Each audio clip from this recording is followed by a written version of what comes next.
Price Lord. நம் ஜெபிப்போம். அன்பு இரக்கமுள்ள ஆண்டவரே, இந்த நாளுக்காய் ஸ்தோத்திரம்.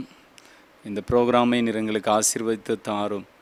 நம்முடைய வார்த்தை தெளிவாக எங்கள் நடுவில் நீர் அனுப்பின காரியமாய் எங்களோடு பேசுகிற உம்முடைய சத்தம் நாங்கள் கேட்க ஆவியானவரே நீர் கிருபை செய்யும். தடைகளை நீர் அப்புறப்படுத்தும். இந்த ஆண்டவரே அப்பா, நாளில் நீரே எங்கள் நடுவில் இடைப்படுவீராக. ஆவியானவர் எங்கே அங்கே விடுதலை உண்டு. பரிசுத்த ஆவியானவரே, லீதியாளின் இருதயத்தை திறந்தவரே, உம்முடைய வார்த்தையை நீர் அனுப்பும். அது நீர் அனுப்பின காரியமாய் வாய்க்கட்டும். அது தேவனுடைய ராஜ்யத்தின் மகிமைக்காக பலனை கொண்டு வரட்டும். அப்பாவுடைய ஆளுகையில் ஒப்பு கொடுக்கிறோம். இதை கேட்கிற யாவரும் ஆண்டவரே, தேவனுடைய வல்லமை ஆட்கொண்டப்பட்டு மாற்றங்களை காண்பார்களாக. நீ துவக்க நான் முடிப்பேன்னு சொன்ன கர்த்தர், இந்த ஆரம்பம் முதல் முடி மட்டும் பரிசுத்த ஆவியானவருடைய ஆளுகைக்கு நாங்கள் உட்படுத்துகிறோம். பரிசுத்த ஆவியானவர் கிரியை செய்யும். எல்லா போராட்டங்களும் தடைகளும் இடைஞ்சல்களும் இடையூறுகளும் சத்துருவின் அதிகாரங்களும் இப்பொழுதே நிர்மூலமாகி போகட்டும். ஆவியானவர் பொறுப்படுத்திக் கொள்ளும் வழி நடத்தும். இயேசு கிறிஸ்துவின் நாமத்தில் பிதாவே, ஆமேன், ஆமேன். இந்த நாளில் கூட நாம் ஆண்டுடைய வசனத்தை தியானிக்க போகிறோம். ஏசாயா 44ஆம் அதிகாரம், அதனுடைய 21வது வசனம். யாக்கோபே, இஸ்ரவேலே, இவைகளை நினை. நீ என் தாசன், உன்னை உருவாக்கினேன். நீ என் தாசன் இஸ்ரவேலே, நீ என்னால் மறக்கப்படுவது இல்லை. ஆண்டவர் இந்த இடத்திலும் அவர் நம்மை மறக்கிற தேவன் அல்ல, மறக்கப்படுவது இல்லை அப்படின்னு சொல்கிறத பார்க்க முடியும். இந்த அதிகாரத்தின் முதல் வசனத்தை வாசிக்கும் பொழுதும், இப்பொழுதும் என் தாசனாகி யாக்கோபே, நான் தெரிந்து கொண்ட இஸ்ரவேலை கேள் அப்படின்னு ஆண்டவர் சொல்கிறார். உன்னை உண்டாக்கினவரும் தாயின் கர்ப்பத்தில் இருந்து உன்னை உருவாக்கினவரும் உனக்கு துணை செய்கிறவரும் ஆகிய கர்த்தர் சொல்லுகிறதாவது, யாக்கோபே, நான் தெரிந்து கொண்ட எசூரனே, பயப்படாதே அப்படின்னு ஆண்டவர் சொல்கிறத பார்க்க முடிகிறது. ஆண்டவர் நமக்கு சொல்லுகிறார், நீ என்னால் மறக்கப்படுவது இல்லை. நாம் அநேக நேரங்களில் ஆண்டவர் எங்களை மறந்துட்டார், எங்கள் குடும்பத்தை மறந்துட்டார், எங்கள் பிள்ளைகளை மறந்துட்டார், எங்கள் வாழ்க்கையின் எல்லா சூழ்நிலையும் மறந்துட்டார், நாங்கள் தனிமையாக விடப்பட்டிருக்கிறோம் என்ற ஒரு உணர்வுக்குள்ளாக நம்ம வந்து விடுகிறோம். ஆனால் ஆண்டவர் இந்த இடத்துல அதிகமாக வலியுறுத்தி சொல்லுகிறது, நீ என்னால் மறக்கப்படுவது இல்லை. ஏன்னா ஆண்டவர் சொல்லுகிறார், என்ன சொல்கிறார், நான் தெரிந்து கொண்ட இஸ்ரவேலை கேள். ஆண்டவர் உங்களை தெரிஞ்சு கொண்டாரே. உலகத்தில் எத்தனையோ மக்கள் இருந்தாலும் அவர் உங்களை தெரிந்தெடுத்திருக்கிறார் இல்லையா? இந்த அதிகாரத்தை முழுமையும் நீங்கள் பார்த்தா, அதனுடைய இடைப்பட்ட பகுதி முழுமையிலும் விக்கிரகத்தை உண்டு பண்ணுவதும் அவை நமஸ்கரிப்பதும் அவைகளை மனிதன் ஆராதிக்கிற முறைமைகளை குறித்து சொல்லப்பட்டிருக்கிறது.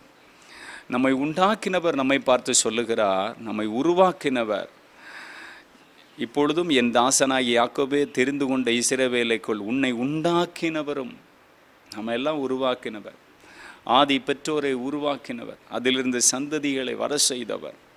அவர் சொல்லுகிறார், உன்னை உண்டாக்கினவரும் உன் தாயின் கர்ப்பத்தில் உன்னை உருவாக்கினவரும் உனக்கு துணை செய்கிறவரும் ஆகிய கர்த்தர்.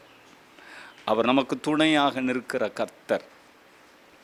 அவர் தான் நம்ம உண்டாக்க முடியுமே தவிர நாம் தேவனை உருவாக்க முடியாது, நாம் தேவனை உண்டு பண்ண முடியாது. இந்த அதிகாரத்தின் இடைப்பட்ட பகுதியை வாசித்து பாருங்க. மனிதன் தேவனை உண்டு பண்ணுகிறதை குறித்து சொல்லப்பட்டிருக்கிறது. ஆண்டவர் சொல்லுகிறார், நீ என்னால் மறக்கப்படுவது இல்லை. அவரால் உண்டாக்கப்பட்ட நாம் யாரும் அவருடைய பார்வையில் மறக்கப்பட்ட ஒரு நபர் அல்ல. வேதத்தில் அப்படி யாருக்காவது மறந்திருந்த நிகழ்வுகள் தேவனால் செய்யப்பட்டது உண்டா? தேவன் அவர்களுக்கு ஏற்ற நன்மைகளை கொடுத்தது உண்டா அப்படின்னு நம்ம யோசிக்கலாம். வேதத்திலிருந்து சில பகுதிகளை நான் உங்களுக்கு காண்பிக்க விரும்புகிறேன். ஆண்டவராகிய தேவன் மனிதர்களாகிய நம்மை பார்த்தவர் சொல்லுகிறார், நீ என்னால் மறக்கப்படுவது இல்லை. இந்த நாளில் இந்த வார்த்தையை கேட்டுக்கொண்டிருக்கிற தேவ பிள்ளைகளே, ஆண்டவர் நம்மை மறந்துவிட்டார் என்று நாம் எண்ணிக்கொண்டிருக்கலாம். ஆனால் எஸ்தரின் புஸ்தகத்துக்கு நீங்கள் உங்கள் கவனத்தை திருப்புவீர்கள் என்று சொன்னால், எஸ்தரின் புஸ்தகம், அந்த புஸ்தகத்தின் பகுதியை பார்க்கும் பொழுது, அகசுவேரு ராஜா ஆட்சி செய்த காலத்தில் அவர் 127 நாடுகளை ஆட்சி செய்தார் அரசராக. அவருடைய ஆட்சி காலத்தில் நடந்த ஒரு உண்மை நிகழ்வு எஸ்தரின் சரித்திர புஸ்தகம்.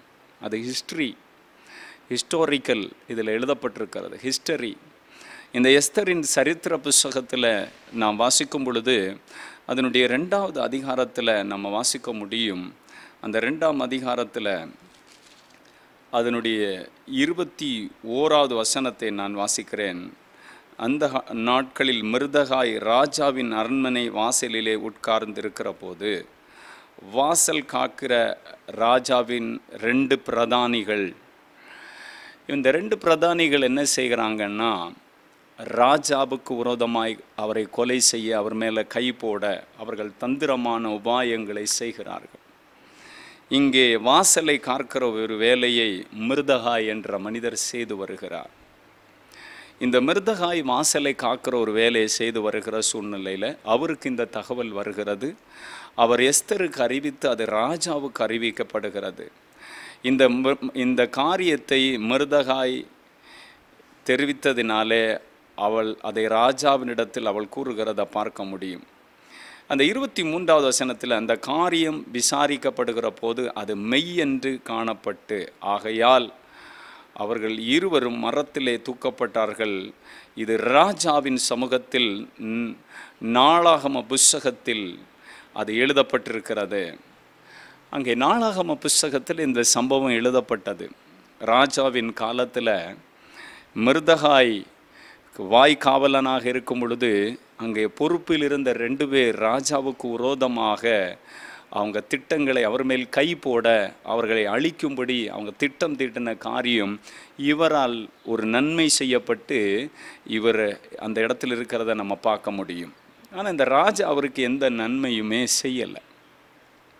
ஆனால் இந்த பகுதியில் ஆமான் என்ற ஒரு அதிகாரி அங்கே இருந்தார். அவரை எல்லாரும் வணங்கினார்கள். ஆனால் யூதர்கள் பொதுவாக எதையும் வணங்க மாட்டார்கள். இவர் அவரை வணங்காத ஒரு காரணத்துக்காக ஆமான் ஒரு காரியத்தை அவன் திட்டமிடுகிறான். அவன் ராஜாவிடத்தில் போய் ஒரு காரியத்தை சிபாரிசு பண்ணுகிறான். என்ன சிபாரிசு பண்ணுகிறான்? எஸ்தர் 3ஆம் அதிகாரத்தை நீங்கள் திருப்பிக் கொண்டால் அதனுடைய 3ஆம் அதிகாரத்தில் நம்ம வாசிக்க முடியும். என்ன போட்டிருக்கு அப்படின்னு சொன்னால், அந்த 3ஆம் அதிகாரத்தில் இப்படி ஒரு கூட்டமான ஜனங்கள் இருக்கிறார்கள். இவர்கள் யாரையும் மதிக்க மாட்டாங்க,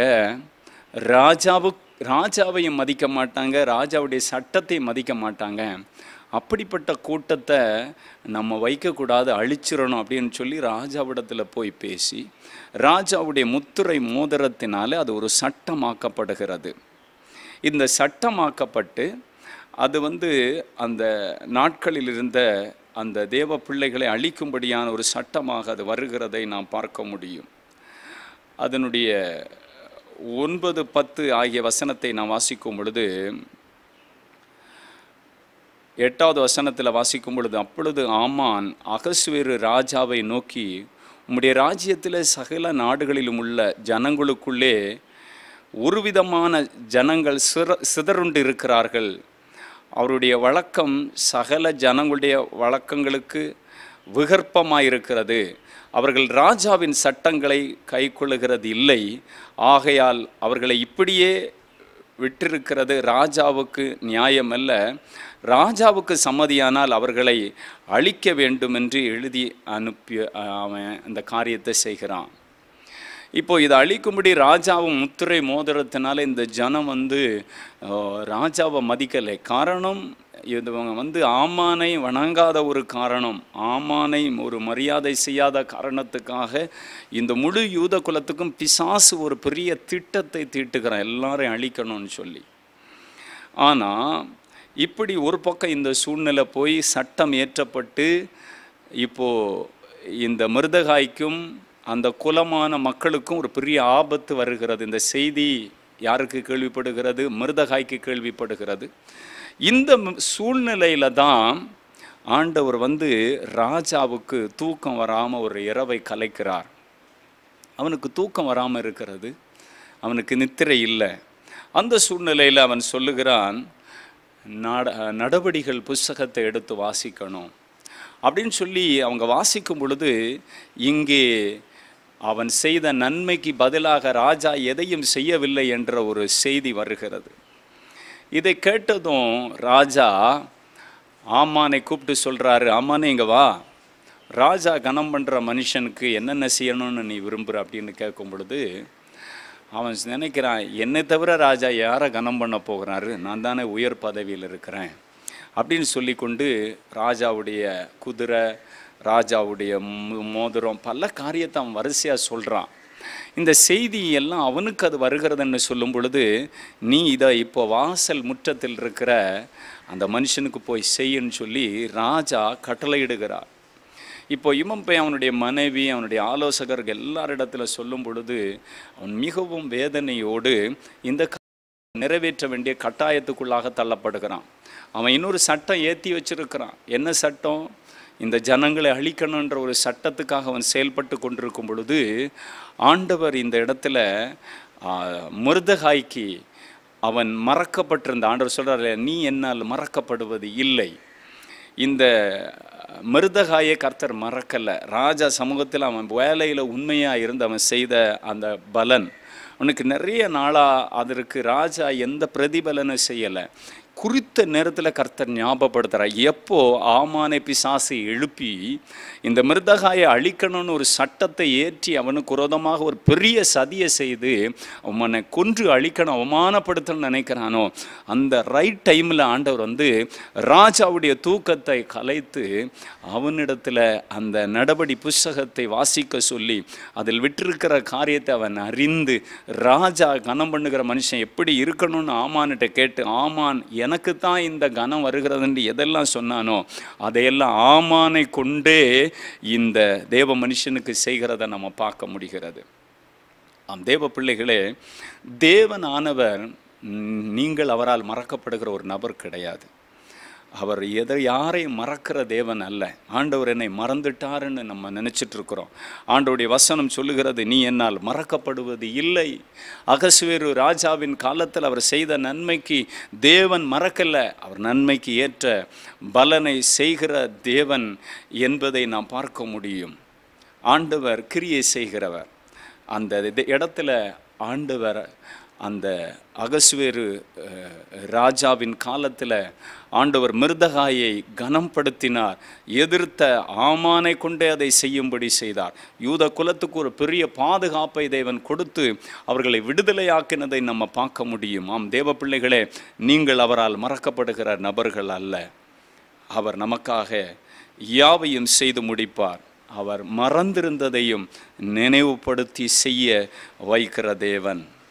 ஆதியாகமத்தின் புஸ்தகத்தில் நம்ம வாசிக்கும் பொழுது 40ஆம் அதிகாரத்தை எடுத்துக்கொள்ளுங்கள்.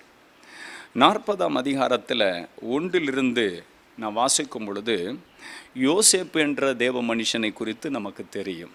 யோசேப்பு அப்பாவால் ரொம்ப நேசிக்கப்பட்டவர்.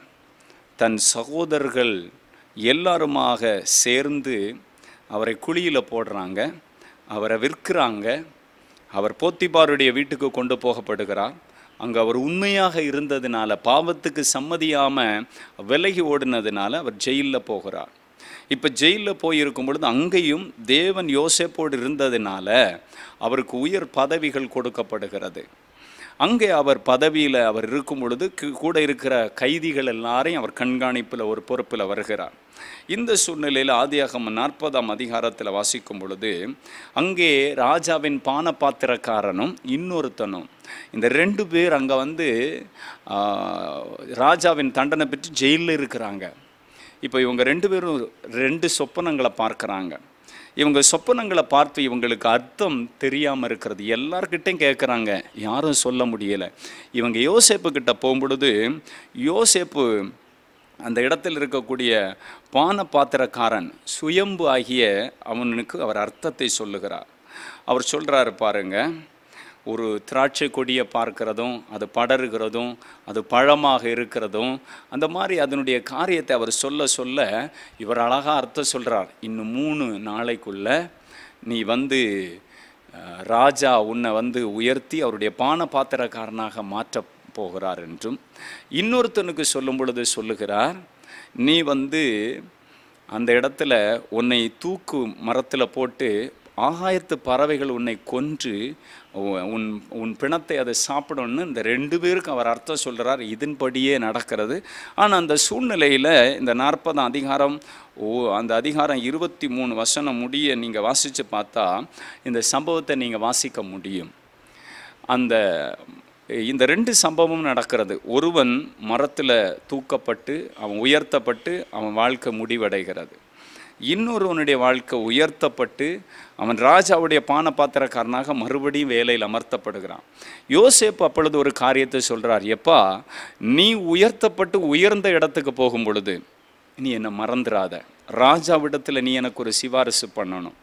நான் நேர்மையான ஆள், தப்பு பண்ணாமல் இந்த ஜெயிலில் இருந்துட்டு இருக்கிறேன்னு சொல்லி எனக்கு விடுதலைக்காக நீ ஒரு ரெக்கமெண்டேஷன் பண்ணணும். ஆனால் இந்த பானபாத்திரக்காரன் மறந்து போனான். அவனுக்கு யோசேப்பு குறித்த நினைவே இல்லை. அவன் செய்யாமல் அதை விட்டு விட்டான். ஆனால் கர்த்தர் அதை மறக்கவே இல்லை. ஒரு குறிப்பிட்ட நாள் வரும் பொழுது பார்வோனுக்கு 2 வருஷத்துக்கு பிறகு ஒரு சொப்பனம் காண்கிறான். அவனுக்கு அர்த்தமே தெரியாமல் இருக்கு. அவன் எல்லாம் மந்திரவாதிகள், தேசத்தில் இருக்கக்கூடிய ஞானிகள் எல்லாரையும் கூப்பிடுகிறான். யாராலும் அவனுக்கு அர்த்தம் சொல்லவே முடியலை. இந்த சூழ்நிலையில் இவனுக்கு ஞாபகம் வருது, பானபாத்திரக்காரன் சுயம்புக்கு, நான் ஜெயிலில் இருக்கும் பொழுது ஒருவன் எங்களுக்கு அர்த்தம் சொல்லி ஒருவன் தூக்கு மரத்தில் தூக்கப்பட்டு அவன் அப்படி மரித்து போனான். நான் இந்த உயர்ந்த இடத்துக்கு வந்த சொப்பனத்தின் அர்த்தத்தை தெளிவாக சொன்னானே, அவன் இப்போ ஜெயிலில் இருக்கிறான். அவன்கிட்ட ராஜா கேட்டால் சரியான பதில் அவன் சொல்லுவான்னு சொல்லி ராஜா கிட்ட இந்த மாதிரி சொப்பனம் கண்டபடி எனக்கு அவன் விளக்கம் சொன்னான். இப்பொழுது அவன் ஜெயிலில் இருக்கிறான்னு சொல்லி யோசேப்பை விடுதலையாக்கி ராஜாவுக்கு முன்னே கொண்டு வந்து நிறுத்துகிறாங்க. அப்பொழுது அந்த 41ஆம் அதிகாரம் 1வது வசனம், 2 வருஷம் சென்ற பின்பு பார்வோன் ஒரு சொப்பனத்தை கண்டான். அது என்னவென்றால், நதி அண்டையில் நின்று கொண்டிருந்தான். அப்பொழுது அழகும் புஷ்டியுமான பசுக்கள் நதியில் அது மேய்ந்து கொண்டிருந்தது. இப்போ அவனுக்கு ஒரு காரியத்தை ஆண்டவர் காட்டுறார். நல்ல பசுக்கள், நல்ல செழிப்பாக இருக்கிற 7 காரியத்தை காட்டுறார். அப்புறம் ரொம்ப மெலிந்து போன பசுக்களை காட்டுறார். இது அதை விழுங்குற மாதிரி காட்டுறார். அவருக்கு ஒன்றுமே விளங்கலை. இது யோசேப்பு கிட்ட சொல்லும் பொழுது யோசேப்பு அதனுடைய அர்த்தத்தை சொல்லி கொடுக்குறார். எப்படி சொல்லி கொடுக்குறார் தெரியுமா? ஐயா, இந்த உம்முடைய ஆட்சி காலத்தில் 7 ஆண்டு காலம் செழிப்பான ஒரு காரியத்தை ஆண்டவர் தரப்போகிறார். 7 ஆண்டுகளுக்கு பிறகு பஞ்சம் வரப்போகிறது. இந்த பஞ்சத்தை சமாளிக்கணும்னு சொன்னால் இந்த 7 ஆண்டுகளில் வருகிற ஆசீர்வாதத்தை நீர் தானியங்களை எல்லாம் குடோனில் சேகரிக்கணும். அப்போ தான் நீரும் உங்களுடைய நாட்டு மக்களும் வாழ்ந்திருக்க முடியும். இல்லை என்றால் அழிந்து போவீர்கள். இதை தான் ஆண்டவர் உங்களுக்கு காண்பிச்சிருக்கிறார் என்று சொன்ன உடனே யோசேப்பை அந்த சொப்பனக்காரன் மறந்தான். தன் சகோதரர்கள் அவனை மறந்து விட்டார்கள். தன் தாய் தகப்பனை விட்டு அவன் பிரிந்து அவனை தூரப்படுத்தின உலகத்தின் காரியம். இந்த சூழ்நிலையிலும் யோசேப்பு நீதிமானாயிருந்தான். யோசேப்பை கர்த்தர் மறக்கவே இல்லை. ஆண்டவர் சொல்கிறார் இல்லையா, நீ என்னால் மறக்கப்படுவதே இல்லை. எஸ்தரின் காலத்தில் அகசுவேரு ராஜா 127 தேசத்துக்கு ஆட்சி செய்த காலத்தில் தேவன் அந்த மொர்தெகாயை மறக்கவே இல்லை. அவன் செய்த வேலையில் உண்மையாக இருந்ததற்கு பலன ராஜா அந்த நடவடி புஸ்தகத்தில் மறந்து போனாலும் கர்த்தர் அந்த ராஜாவுக்கு தூக்கத்தை கலைத்து இந்த நன்மை நீ என் மகனுக்கு செய்யணும், அதுவும் ஏற்ற வேளையில் நீ செய்யணும். அவனுக்கு விரோதமாக இந்த இடத்துல ஆமான் பெரிய திட்டத்தை கொண்டு வரும் பொழுது அவன் தலைகுனிந்து போக சத்துருக்கு முன்ன ஆண்டவர் அவனை கனம் பண்ணுகிறத பார்க்க முடியும். தேவ பிள்ளையே, இந்த வார்த்தையை கேட்டுட்டு இருக்கிற தேவ மக்களே, உங்களையும் கூட கர்த்தர் மறக்க மாட்டார். உங்களுக்கு ஏற்ற காலத்தில் அவர் செய்வார். அவர் யோசேப்பை உயர்த்தினார். ராஜாவின் அரண்மனையில் பெரிய அதிகாரியாக மாறினான். ராஜா அவனை உயர்ந்த வாகனத்தில் ஏற்றி தெருக்களில் அவனை உலாவர செய்து ராஜாவின் முழு பொறுப்பை அவன் கையில் கொடுத்து, உன்னுடைய வாக்கின்படி இந்த தேசம் ஆக கடவது, நீ எதை சொல்லுதே அதை தான் இந்த மக்கள் கேட்கணும்னு சொல்லி யோசேப்பை மிகவும் கனம் பண்ணி அவனுடைய மறக்கப்பட்ட அந்த சூழ்நிலையெல்லாம் தேவன் நினைவில் வைத்திருந்தார். நீங்கள் ஒருவேளை மனிதர்கள் உங்களை மறந்திருக்கலாம், உங்கள் ப்ரமோஷனை மறந்திருக்கலாம், உங்களுடைய ஆசீர்வாதத்தை சுரண்டி இருக்கலாம், உங்களுக்கு வர வேண்டிய பல நன்மைகளை இந்த உலகத்தின் மனிதர்கள் மறந்திருக்கலாம். ஆனால் ஆண்டவர் மறக்கவே மாட்டார். ஏற்ற காலத்தில் அவர் உங்களுக்கு செய்வார். இது மாதிரி நீங்கள் நினச்சிட்டு இருக்கிறீங்களா? எனக்கு நிறைய காரியம் ஆண்டவர் நன்மை செய்யாமல் இருக்கிறாரு, என் குடும்பத்தில் நான் மற்றவங்களுக்கெல்லாம் நன்மை செய்த எனக்கு நன்மையே வரலை அப்படின்னெல்லாம் நீங்கள் நினச்சிட்டு இருக்கிறீங்களா? ஆண்டவர் உங்களை மறக்கவே மாட்டார். ஆண்டவர் உங்களுக்கு ஏற்ற காலத்தில் அந்த நன்மையை ஒரு மிருதகாய்க்கு செய்த ஆண்டவர், ஒரு யோசேப்புக்கு செய்த ஆண்டவர், இந்த வார்த்தையை கேட்கிற உங்களுடைய வாழ்க்கையிலும் என் ஆண்டவர் செய்ய முடியும். ஆண்டவர் இன்னைக்கு இப்போதும் சொல்கிறார், நீ என்னால் மறக்கப்படுவது இல்லை. தாவீது கூட ஒரு இடத்துல சொல்லும் பொழுது சொல்லுவார், சங்கீதம் 27:10, என் தாயும் என் தகப்பனும் என்னை மறந்தாலும் நீர் என்னை மறக்கலைன்னு சொல்லுவார். ஏன் அதை சொல்கிறார் தெரியுமா? ராஜாவுக்கு அபிஷேகம் பண்ணுவதற்காக தீர்க்கதரிசி போகும் பொழுது எல்லா பிள்ளைகளை காண்பிச்சாலும் திரும்பவும் அவனுக்கு பிள்ளைகள் இருக்கிறதா அப்படின்னு சொல்லி அவர் கேட்கும் பொழுது தான் அம்மா அப்பா கூட அவனை குறித்த ஒரு நினைவு, அந்த அளவில் அவனை குறித்து ஒரு பொறுப்பு இல்லாமல் இருந்த சூழ்நிலையில் கூட ஆண்டவர் அவனை கண்டார். ஆண்டவர் அவனை அவர் மறக்காமல் ஆண்டவர் அவனை வச்சிருந்தார். அவனை ஆண்டவர் கனம் பண்ண சித்தமாக இருந்தார். அவன் ஆடுகளுக்கு கிழிக்க வந்த கரடியும் சிங்கத்தையும் அவன் கிழிச்சு ஜெயிச்சவன். ஆனால் அவன் ஒரு நாள் அதுக்கு ஆடுகளுக்கு காப்பாற்றும்படி தேவன் பயன்படுத்தினார். ஆனால் ஒரு நாளில் கோலியாத்து ஜனங்களை அழிக்க வந்த வேளையில் அவனை அழித்து தேசத்தை காப்பாற்றினார். நீங்கள் தேவனால் மறக்கப்பட்ட நபர் கிடையாது. கர்த்தர் உங்களை கொண்டும் பெரிய திட்டங்களை அவர் வச்சிருக்கிறார். மறக்காமல் உங்களை கனம் பண்ணுவார். ஒரு தாவீது ராஜாவை கூட ஆண்டவர் மறக்கல, அம்மா அப்பா கூட அவனை மறந்துட்டாங்கன்னு சொல்கிறான்.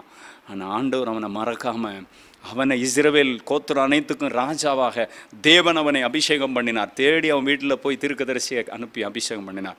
உங்களையும் கர்த்தர் பெரிய காரியத்தை செய்யும்படியான நாட்கள் வந்திருக்கிறது. உங்களுக்கு வர வேண்டிய பொருளாதார காரியம், உங்களுக்கு நடக்காத தடைகளோடு இருக்கிற குடும்பத்தின் காரியங்கள், வீடு கட்டும் காரியம் எதுனாலும் நம்முடைய ஆண்டவர் உங்களுக்கு ஏற்ற காலத்தில் அவர் செய்து முடிப்பார் என்பதில் எந்த சந்தேகமும் இல்லை. ஆண்டவர் அதினதின் காலத்தில் அதினதின் காரியங்களை அவர் நேர்த்தியாய் செய்கிறவர் என்று வசனம் சொல்லுகிறது. நீங்கள் உங்களுக்குள்ளே மன கற்பனையில் ஆண்டவர் எங்கள் குடும்பத்தை மறந்துட்டாருன்னு நீங்கள் நினைக்கிறீரா? வேதம் சொல்லுகிறது, ஏசாயா தீர்க்கதரிசன புஸ்தகத்தில் 44ஆம் அதிகாரத்தில், நம்ம ஏசாயா தீர்க்கதரிசன புஸ்தகத்தில் 49ஆம் அதிகாரம் 16வது வசனம், ஸ்திரியானவள் தன் கற்பத்தின் பிள்ளைக்கு இறங்காமல் அந்த பிள்ளையை மறந்து போனாலும் ஆண்டவர் சொல்கிறார், நான் உன்னை மறப்பதில்லை. ஒரு பெத்த தாய் தன் மகளை மறக்கிற இந்த உலகத்தில் நிறைய நிகழ்வுகள் இருக்கிறது. அவங்க எல்லாம் மறந்து போனால் கூட ஆண்டவர் உங்களை மறக்க மாட்டார். இந்த நிகழ்ச்சியை பார்த்துட்டு இருக்கிற தேவ பிள்ளைகளே, ஆண்டவர் உங்களை கட்டாயம் மறக்க மாட்டார். அவர் உங்களை ஏற்ற காலத்தில் எப்படி அகசுவேரு ராஜாவை கொண்டு மருதகாயை கனம் பண்ணணும்னு விரும்பினாரோ, எப்படி யோசேப்பை ஜெயிலிருந்து ரிலீஸ் பண்ணி அவன் சொப்பனம் சொன்னவன் கூட மறந்து போனான், ஆண்டவர் மறக்காமல் அவனை உயர்ந்த இடத்துக்கு கொண்டு வரணும்னு விரும்பினாரோ, எப்படி ஒரு தாவீதை பெற்றோர் மறந்த நிலையில் இருந்த ஒரு தாவீதை உயர்ந்த இடத்துக்கு கொண்டு வரணும்னு சொல்லி ஆண்டவர் விரும்பினாரோ, ஆண்டவர் சொல்லுகிற காரியம் நம்ம எல்லா அம்மா அப்பா உறவினர் எல்லாரை விட ஆண்டவர் உங்கள் மேல் வச்சிருக்கிற கரிசனை ரொம்ப அதிகம். அவர் உங்களை மறக்காத தேவன். உங்களுக்கு ஏற்ற காலத்தில் ஏற்றது அவர் செய்வார். அவர் செய்கிற ஒரு நல்ல தகப்பனாக இருக்கிறார். எபிரேயருக்கு எழுதின நிருபம் 6ஆம் அதிகாரத்தை நம்ம எடுத்துக்கொண்டா, அந்த 6ஆம் அதிகாரம் 10வது வசனம் இவ்விதமாய் சொல்லுகிறது. என்ன சொல்லுகிறது தெரியுமா? அதனுடைய கடைசி பகுதி சொல்லுகிறது, நாம் தேவனுக்காக காண்பித்த, நமது தேவனின் நாமத்திற்காக காண்பித்த அன்பின் பிரயாசத்தை மறந்து விடுகிறதற்கு அவர் அநீதி உள்ள தேவன் அல்ல. நீங்கள் தேவனுக்காக காட்டுகிற அன்பின் பிரயாசங்களை மறந்து விடுகிறதற்கு தேவன் அநீதி உள்ளவர் அல்ல.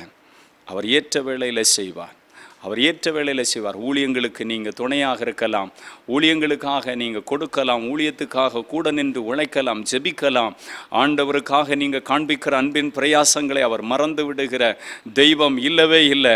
ஆண்டவர் அதை ஏற்ற காலத்தில் அவர் செய்கிற தேவனாக இருக்கிறார். அவர் ஏற்ற காலத்தில் அந்த நன்மையை நமக்கு தருவார். மத்தேயு 10ஆம் அதிகாரத்தில் நம்ம வாசிக்கும் பொழுது வேதம் நமக்கு தெளிவாக சொல்லுகிறது, தேவ பிள்ளைகளே, சீஷனின் நாமத்தின் நிமித்தம், ஊழியக்காரனின் நாமத்தின் நிமித்தம் ஆண்டவருக்காக நீங்கள் கொடுத்தது எதுவோ அதை ஆண்டவர் உங்களுக்கு தருவார். அதை ஆசீர்வாதமாக, அதன் பலனை இந்த பூமியிலும் பரலோகத்தில் அடையாமல் போவதில்லை. நீங்கள் அன்பின் பிரயாசத்தின் நிமித்தம் இந்த ஊழியத்துக்காக, தேவனுடைய ஊழியத்துக்காக ஜெபிக்கிற தாங்கிற எல்லாவற்றுக்கும் தேவன் நன்மை செய்வார். எல்லாரும் ஜெபிப்போமா? அன்பு இரக்கமுள்ள ஆண்டவரே, இந்த வேலைக்காய் நன்றி, நீங்கள் பேசின வார்த்தைக்காய் ஸ்தோத்திரம்னு சொல்லுங்கள். நீ என்னால் மறக்கப்படுவது இல்லைன்னு ஆண்டவர் சொல்கிறார். ஆண்டவர் சொல்கிறார், நீ என்னால் மறக்கப்படுவதில்லை. ஆண்டவர் என்ன மறந்துட்டாருன்னு சொல்லி வேதனையோடு இருக்கிற அருமையான குடும்பத்தாரே, அருமையான தகப்பனே, தாயே, வாலிப தம்பி, குட்டி பிள்ளை, ஆண்டவர் உன்னை மறக்க மாட்டார். அவர் உன்னை பார்த்து சொல்லுகிறார், நீ என்னால் மறக்கப்படுவதில்லை. யோசேப்பு மறந்து விட்டார் ஆண்டவர்ன்னு அவன் நினச்சிருக்கலாம். நான் நம்பின மனிதர்கள் மறந்துட்டாங்கன்னு நினச்சிருக்கலாம். ஆனால் நீதிமானாகிய யோசேப்புக்கு கர்த்தர் உதவியாக இருந்து அவனை கனம் பண்ணினார். வாலிபத்தில் பரிசுத்தத்துக்கு முக்கியத்துவம் கொடுத்த யோசேப்பை தேவன் கனம் பண்ணினார். ராஜாவின் ஸ்தானத்தில் உயர்த்தும்படி ராஜாவுடைய சொப்பனத்துக்கு அர்த்தம் சொல்லி அந்த காரியத்தை எல்லாம் நிறைவேற்றுவதற்கு யோசேப்பை ஒரு பெரிய அதிகாரியாக தேவன் மாற்றினார். தேவ பிள்ளையை உன்னையும் மாற்ற முடியும். தேவன் உன்னை மறக்க மாட்டார். ஆண்டவர் அகசுவேறு ராஜா காலத்தில், எஸ்தர் ராணியாக இருந்த காலத்தில் மிருதகாயை மறக்காம ஆமான் எதிராக எழும்பினவனை கொண்டு அவனுடைய நடபடி புஸ்தகத்தில் அவன் ராஜாவுக்கு செய்த நன்மைக்கு அவன் பதில் நன்மை செய்ய, அவனுக்கு தூக்கத்தை கலைத்து நன்மை செய்ய கூடுமானா, இன்றைக்கு இந்த நிகழ்ச்சியை பார்க்கிற உங்களுக்கு வர வேண்டிய நன்மை யார் மூலம் தடைப்பட்டிருந்தாலும் அதை தேவன் கொண்டு வருவார். நீங்கள் ஆண்டவருடைய பார்வையில் மறக்கப்படாத நபர் என்பதை கர்த்தர் இந்த வேளையில் நினைவுபடுத்துகிறார். நீங்கள் இப்போ ஜெபம் பண்ணுங்க. ஆண்டவரே, என்னையும் ஆசீர்வதியும், என்னையும் நீர் மறவாமல் நினைக்கிற தேவன் அல்லவா, உம்முடைய நினைவில் என்னை நீர் வைத்திருக்கிறீர், உள்ளங்கையில் வரைந்து வைத்திருக்கிறீர். அம்மா மறந்தாலும் நீர் மறக்க மாட்டீர்னு தாவீது சொல்றாரே, அப்பா மறந்தாலும் நீர் என்னை மறக்க மாட்டீர்னு தாவீது அனுபவத்தில் சொன்னாரே, அவரை உயர்வான இடத்துக்கு கொண்டு போனீரே. மறந்த ஒரு சூழ்நிலை இருந்த அந்த மனிதனையும், அதே போல இந்த குடும்பங்களில் பிள்ளைகளையும் பெரியவர்களையும் நீர் ஆசீர்வதிப்பீராக. உம்முடைய வல்லமை இறங்குவதாக. தடைகள் மாறட்டும், வியாதிகள், பலவீனங்கள், கட்டுகள், பொருளாதார சிதைவுகள், குடும்பங்களில் போராடுகிற அந்தகார கிரியைகள், மந்திர சக்திகள், பெல்லிசுனி ஆவிகள் இயேசுவின் நாமத்தினால நீ என்னால் மறக்கப்படுவதில்லை என்று சொல்லுகிற இயேசு கிறிஸ்துவின் நாமத்தில் அழிக்கப்பட்டு போவதாக. விடுதலை உண்டாகட்டும், கண்ணீர் துடைக்கப்படட்டும், காயங்கள் கட்டப்படட்டும், அவருடைய துக்கங்கள் சந்தோஷமாய் மாறட்டும், வியாதி படுக்கைகள் மாறட்டும், சாபங்கள் முறிக்கப்பட்டு ஓடட்டும். என் ஆண்டவர் குடும்பங்களில் பெரிய அதிசயத்தை செய்து ஒவ்வொரு குடும்பங்களையும் நீர் ஆசீர்வதியும். ஆண்டவரே, இவர்களை மறக்காத தேவன். இவர்களுக்கு இன்றைக்கு என்னென்ன காரியம் ஆண்டவரே, ஆண்டவர் என்ன மறந்துட்டாருன்னு சொல்கிறாங்களோ அவங்களுக்கெல்லாம் ஏற்ற வேளையில் நீங்கள் மறவாமல் அவங்கள நினைத்து அவங்களுக்கு செய்ய போகிறதற்காய் நன்றி. மறவாமல் நினைத்தீரையா, மனதார நன்றி சொல்வேன். இரவும் பகலும் என்னை நினைத்து இதுவரை உதவி நீரே, நன்றி நன்றி ஐயா, கோடி கோடி நன்றி ஐயா. நீங்கள் அநேக நன்றி ஸ்தோத்திரங்களை சொல்ல ஆண்டவர் உங்கள் வாழ்க்கையில் அதிசயத்தை செய்ய போகிறார். கவலைப்படாதீங்க. ஆண்டவர் உங்களுடைய வாழ்க்கையில் நீங்கள் அவரால் மறக்கப்படாத நபர், நீங்கள் அவரால் மறக்கப்படாத சகோதரி, அருமையான குட்டி பிள்ளை, நீங்கள் அவளால் மறக்கப்படாத ஒரு நபர். கர்த்தர் உங்களை ஆசீர்வதிப்பாராக. God bless you. என் ஆத்துமாவே கர்த்தரை ஸ்தோத்திரி, என் முழு உள்ளமையருடைய பரிசுத்த நாமத்தை ஸ்தோத்திரி. என் ஆத்துமாவே கர்த்தரை ஸ்தோத்திரி, கர்த்தர் செய்த சகல உபகாரங்களை மறவாது. ஆம்.